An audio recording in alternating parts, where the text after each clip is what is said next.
राज्यात मुख्यमंत्री एकनाथ शिंदेंनी केलेल्या कामाची त्यांनी या ठिकाणी माहिती दिली आहे। तर मतदारसंघाचा चेहरा मोहरा बदलून टाकणार असं आश्वासन देखील राजर्षी पाटलांनी यावेळी दिलेलं आहे। तर यवतमाळ वाशिम लोकसभा मतदारसंघात राजश्री पाटील यांची उमेदवारी जाहीर झाल्यानंतर त्यांनी या ठिकाणी उमेदवारी अर्ज दाखल केला आहे।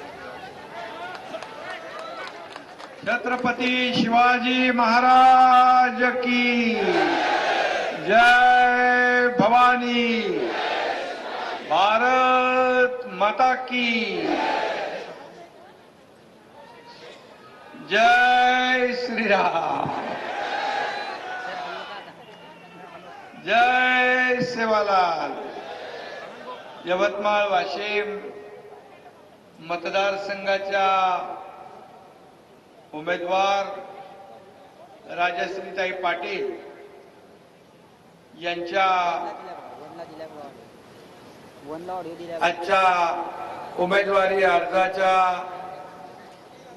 आपण आताच भरून आलोय आणि यासाठी उपस्थित भर उन्हामध्ये, कडाक्याचं ऊन आहे आणि आपण एवढ्या मोठ्या संख्येने या ठिकाणी सहभागी झालात त्याबद्दल मी मनापासून आपल्याला धन्यवाद देतो, मनापासून आपले आभार मानतो।